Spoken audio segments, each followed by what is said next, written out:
Salutations à tous et à toutes, c'est FW et bienvenue dans 5/3, les 5 minutes de méditation matinale. Donc mes méditations matinales ce matin m'amènent à revenir sur la journée, vous savez, de grève qu'il y a eu hier par rapport à la mobilisation nationale même, parce que c'était une mobilisation nationale par rapport à la réforme des retraites.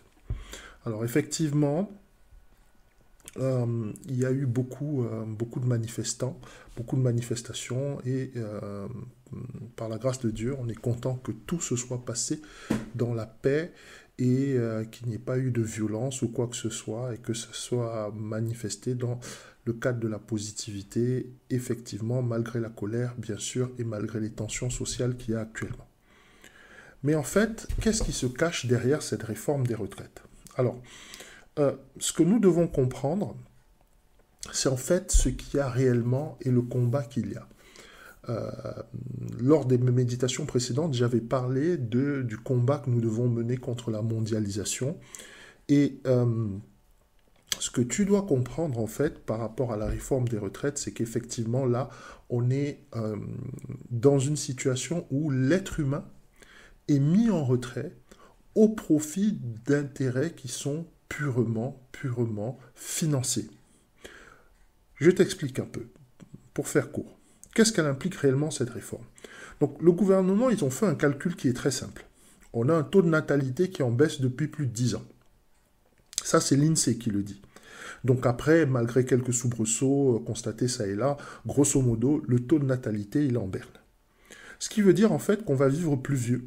Ce qui veut dire aussi qu'on va vivre plus longtemps à cause de l'augmentation de l'espérance de vie. Concrètement, on va avoir une population qui sera une population d'un certain âge, et cette population-là, eh bien, elle va aller en retraite, elle va être prise en retraite. Concrètement, le nombre de retraités par rapport aux 20 années précédentes risque de doubler, peut-être même de tripler. Et la durée de prise en charge des retraites risque d'être encore plus longue puisque les gens vivront plus longtemps. Donc, qu'est-ce que ça signifie concrètement? Être en retraite, ça veut dire que tu es pris en charge par l'État. Et plus il y a de gens qui partent, plus il y a de gens qui vivent longtemps, plus il y a de charges pour eux. Donc, ils ont décidé simplement de nous faire payer une partie de ces charges. Alors même, en fait, que nous avons déjà cotisé, non seulement pour nos retraites, mais payer des impôts pendant notre vie active, mais aussi nos retraites vont être imposées. Donc, et en fait, concrètement, ça veut dire que nous faire partir plus tard, ça veut aussi dire nous faire payer des impôts plus longtemps.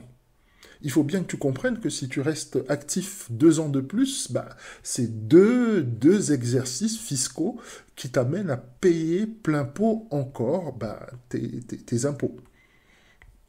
J'insiste là-dessus parce que finalement, on s'aperçoit que malgré le fait que nous ayons cotisé, malgré le fait que nous ayons mis de côté, parce que c'est ça une cotisation, pour prévoir nos vieux jours et leur assurer une certaine, c'est vraiment une certaine aisance, ou plutôt quelque chose qui nous permette de vivre, parce qu'avec l'inflation, eh bien malheureusement, nos petites retraites ne pourront peut-être pas nous permettre de vivre correctement. Eh bien malgré tout ça, eh bien l'État a décidé en fait qu'il ne prendrait pas en charge tous ces gens. Et que en fait, c'est nous-mêmes qui devons encore faire une contribution, malgré la précédente contribution qui a déjà été faite tout au long de notre carrière, nous devons encore sponsoriser une partie de cette prise en charge parce qu'il y a beaucoup de gens qui vont partir.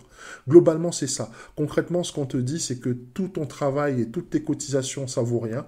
Nous, on n'est pas prêt à te prendre en charge. Il faut que tu rajoutes encore de l'argent par rapport à de l'argent que tu as déjà mis de côté. Et voilà, concrètement, c'est le choix entre le capital et l'humain. Et on a pris le capital, on a pris les intérêts financiers, et malheureusement, eh bien, c'est nous qui en faisons les frais, c'est notre génération qui en fait les frais, et c'est bien triste.